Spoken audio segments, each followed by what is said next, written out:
ರಾತ್ರಿ ಕೆನರಾ ಬ್ಯಾಂಕ್ ಮನ್ಗುಡಿನಲ್ಲಿ ಒಂದು ದೊಡ್ಡ ಕಳ್ಳತನ ಪ್ರಕರಣ ದಾಖಲಾಗಿತ್ತು. ಈ ಕೇಸ್ನಲ್ಲಿ ಸರಿಸುಮಾರವಾಗಿ 58 kg ಬಂಗಾರದ ಜ್ಯುವೆಲ್ರಿ ಕಳ್ಳತನ ಆಗಿದೆ ಅಂತ ಕಂಪ್ಲೇಂಟ್ ಆಧಾರದ ಮೇರೆಗೆ ಮನ್ಗುಡಿ ಪೊಲೀಸ್ ಸ್ಟೇಷನ್ನಲ್ಲಿ ಒಂದು ಕೇಸ್ ರಿಜಿಸ್ಟರ್ ಆಗುತ್ತೆ. ಈಗಾಗಲೇ 25/6/2025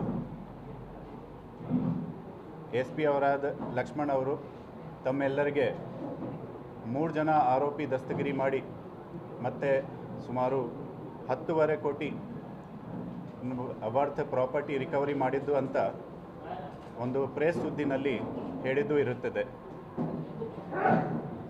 ಲಾಸ್ಟ್ 15 ದಿವಸದಲ್ಲಿ ಇದೇ ತನಿಖೆ ಮುಂದುವರಿಸಿಕೊಂಡು ನಮ್ಮ ಈ 8 ವಿವಿಧ ತಂಡದ ಕಾರ್ಯಾಚರಣೆಯಲ್ಲಿ ಇನ್ನೂ ಎಡಿಷ್ನಲ್ ಆಗಿ 12 ಜನ ಆರೋಪಿಗಳನ್ನು ದಸ್ತಗಿರಿ ಮಾಡಲಾಗಿದೆ. ಈ 12 ಜನ ಆರೋಪಿ ಪೈಕಿ ಇದರಲ್ಲಿ ಕೆಲವು ಜನ ರೈಲ್ವೆ ಕಾರ್ಯಾಲಯನ ಕರ್ಮಚಾರಿ ಇರ್ತಾರೆ. ಬಾಲರಾಜ್, ಬಾಬುರಾವ್ ಮತ್ತು ಸೋಲೋಮನ್ ಇವರು 3 ಜನ ರೈಲ್ವೆ ವಿಭಾಗದಲ್ಲಿ ಕರ್ಮಚಾರಿ ಇದ್ದಾರೆ. ಇವರು ತಮ್ಮ ಕಡೆಯಿಂದ ರೈಲ್ವೆ ವಿಭಾಗದ ಒಂದು ಟ್ರಕ್ನ ಸಹ ಈ ಕೃತ್ಯಕ್ಕೆ ಬಳಸ್ಕೊಳ್ಳಿಕ್ಕೆ ಸೌಲಭ್ಯ ಕೊಟ್ಟಿದ್ದಾರೆ. ಇನ್ನೊಂದು ಇದರಲ್ಲಿ 12 ಜನ ಪೈಕಿ ಇದರಲ್ಲಿ ಮೊಹಮ್ಮದ್ ಆಸಿಫ್ ಅಂತ ಒಬ್ಬ ಈ ಬ್ಯಾಂಕ್ನ ಟ್ರೆಜರಿನ ಲಾಕ್ ಕೀನ ಡುಪ್ಲಿಕೇಶನ್ ಮಾಡಿಕೊಂಡು ಕೊಟ್ಟಿದ್ದೆ, ಅದು ಸಹ ಈ ದಸ್ತಗಿರಿ ಟೀಮ್ನಲ್ಲಿ ಶಾಮೀಲಾಗಿದೆ. ಸೊ ಟೋಟಲ್ ಈಗ 15 ಜನ ಅರೆಸ್ಟ್ ಆಗಿದ್ದಾರೆ. ಫಸ್ಟ್ ಫೇಸ್ನಲ್ಲಿ ಇತ್ತು, ಈಗ ಅಡಿಷನಲ್ ಆಗಿ 12 ಜನ ದಸ್ತಗಿರಿ ಆಗಿದ್ದಾರೆ. ವಿವರ ಈ ಪ್ರೆಸ್ ನೋಟ್ನಲ್ಲಿ ಬೋಲ್ಡ್ ಆಗಿದೆ. ಪ್ರಾಪರ್ಟಿ ರಿಕವರಿ ಪೈಕಿ ಹೋದ ಫಸ್ಟ್ ಪ್ರೆಸ್ ಮೀಟ್ನಲ್ಲಿ ಸುಮಾರು 10.75 ಕೋಟಿ ವರ್ತ್ ಪ್ರಾಪರ್ಟಿ ರಿಕವರಿ ಆಗಿತ್ತು. ಈಗ ಲಾಸ್ಟ್ 15 ದಿವಸದ ಕಾರ್ಯಾಚರಣೆಯಲ್ಲಿ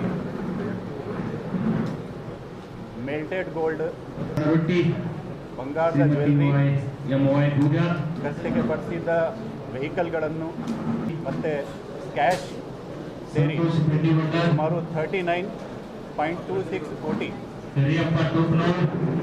ವ್ಯಾಲ್ಯೂ ಬೇರೆ ಬೇರೆ ಪ್ರಾಪರ್ಟಿ ರಿಕವರಿ ಆಗಿದೆ. ಸೊ ಇದಲ್ಲದೆ ಇದರಲ್ಲಿ ಇನ್ನೊಂದು ನೋಡಬೇಕಾದ ತಥ್ಯ ಏನಂದರೆ, ಸ್ಟಾರ್ಟಿಂಗ್ನಲ್ಲಿ ಕಂಪ್ಲೇಂಟ್ ಕೊಡುವಾಗ ಬ್ಯಾಂಕ್ ವತಿಯಿಂದ 58 kg ಬಂಗಾರದ ಜ್ಯುವೆಲ್ರಿ ಬಗ್ಗೆ ಕಂಪ್ಲೇಂಟ್ ಆಗಿತ್ತು ಮತ್ತು ಅವರು ಮರು ಅಧ್ಯಯನ ಅದನ್ನು ಮಾಡಿ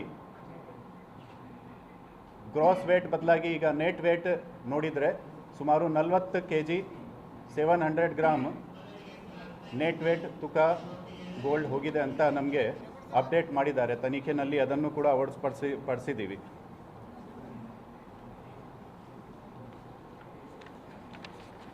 ಈ ಪ್ರಕರಣ ನಮಗೆ ಯಾಕೆ ಚಾಲೆಂಜ್ ಒಂದು ಆಗಿತ್ತು, ಯಾಕೆಂದರೆ ನಿಮಗೆ ಎಲ್ಲರದು ಗೊತ್ತಿದ್ರು ಮಾಹಿತಿ ಪ್ರಕಾರ ಇವರು ಫೆಬ್ರವರಿ ತಿಂಗಳಿಂದ ಕೀನ ಡುಪ್ಲಿಕೇಶನ್ ಮಾಡಿ ಲಾಸ್ಟ್ 4 ತಿಂಗಳಿಂದ ಇವರು ಪ್ರಯತ್ನ ಮಾಡಿಕೊಂಡು ಒಂದು ಪ್ಲಾನಿಂಗ್ ಮಾಡಿ ಅಚ್ಚುಕಟ್ಟಾಗಿ ಒಂದು ಕಳ್ಳತನ ಪ್ರಕರಣ ಒಂದು ಎಸಗಿದ್ದಾರೆ.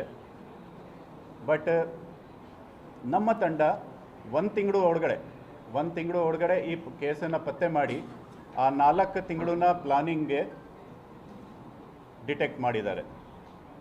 ಬಿಜಾಪುರ್ನಲ್ಲಿ ಸರಿಸುಮಾರು ಆಗಿ ಪ್ರತಿ ವರ್ಷ 7 ರಿಂದ 8 ಕೋಟಿ ವರ್ತ್ನ ಪ್ರಾಪರ್ಟಿ ಕಳ್ಳತನಲ್ಲಿ ಲಾಸ್ಟ್ ಆಗ್ತದೆ HBT ರಲ್ಲಿ. ಈ ಒಂದೇ ಪ್ರಕರಣದಲ್ಲಿ 53 ಕೋಟಿನ ಪ್ರಾಪರ್ಟಿ ಹೋಗಿದ ಮೇಲೆ ಈ ಕೇಸ್ಗೆ ನಾವು ಹೆಚ್ಚಿನ ಕಾಳಜಿ ವಹಿಸಿಕೊಂಡು SP ಅವರಾದ ಲಕ್ಷ್ಮಣ್ ನಿಂಬರ್ಗಿ ಅವರ ನೇತೃತ್ವದಲ್ಲಿ ಮತ್ತು he was ably supported by both additional SP Shankar Mariyad ಅವರು ಈ ತಿಂಗಳು ಎಂಡ್ನಲ್ಲಿ ರಿಟೈರ್ಡ್ ಆಗ್ತಾ ಇರೋದು. ಈ ರಿಟೈರ್ಡ್ ಆಗುವಾಗ ಮುಂಚೆ ಅವರು ನಮಗೆ ಇದು ಒಂದು ತಮ್ಮ ಕಾರ್ಯಾಚರಣೆದು ಒಂದು ಕೊಡುಗೆ ಕೊಟ್ಟು ಹೋಗ್ತಾ ಇದ್ದಾರೆ ಅಂತ. ಮತ್ತು ಇನ್ನೊಬ್ಬರು ಎಡಿಷ್ನಲ್ SP ಆದ ರಾಮನ್ ಗೌಡ ಹಟ್ಟಿ ಅವರು, ಇವರ ಮಾರ್ಗದರ್ಶನದಲ್ಲಿ 8 ವಿವಿಧ ತಂಡ ರಚನೆ ಮಾಡಲಾಗಿತ್ತು. ಇದರಲ್ಲಿ ಮುಖ್ಯವಾಗಿ ನಮ್ಮ ಅಧಿಕಾರಿಗಳು DSPಗಳಾದ ಸುನಿಲ್ ಕಾಂಬ್ಳೆ, ಬಲ್ಲದ ನಂದಗಾವಿ, CPI ರವಳಾದ ರಮೇಶ್ ಅವಜಿ, ಗುರುಶಾಂತ್ ಅಶೋಕ್ ಮತ್ತು PSI ಶ್ರೀಕಾಂತ್, ಅಶೋಕ್, ದೇವರಾಜ್, ಬಸವರಾಜ್, ರಾಕೇಶ್, ಸೋಮೇಶ್, ವಿನೋದ್ ದೊಡ್ಡಮನಿ, ವಿನೋದ್ ಪೂಜಾರಿ, ಶಿವಾನಂದ್ ಪಾಟೀಲ್, ಯತೀಶ್ ಮತ್ತು ಶ್ರೀಮತಿ ನಾಗರತ್ನ ಅವರು ಸೇರಿ ಸುಮಾರು 100 ಜನ ಸಿಬ್ಬಂದಿ ಹಗಲು ರಾತ್ರಿ ಕರ್ತವ್ಯ ಮಾಡಿ ಲಾಸ್ಟ್ 1.5 ತಿಂಗಳಿನಲ್ಲಿ ಬಿಜಾಪುರ್ನಲ್ಲಿ ಬೇರೆ ಯಾವುದೇ ಬಂದೋಬಸ್ತ್ ಇರಲಿ ಅದನ್ನು ನೋಡ್ತಾ ಅವ್ರ ಜೊತೆಗೆ ಈ ಕೇಸ್ ಸಹ ಪತ್ತೆ ಮಾಡಿ ಯಶಸ್ವಿಯಾಗಿದ್ದಾರೆ.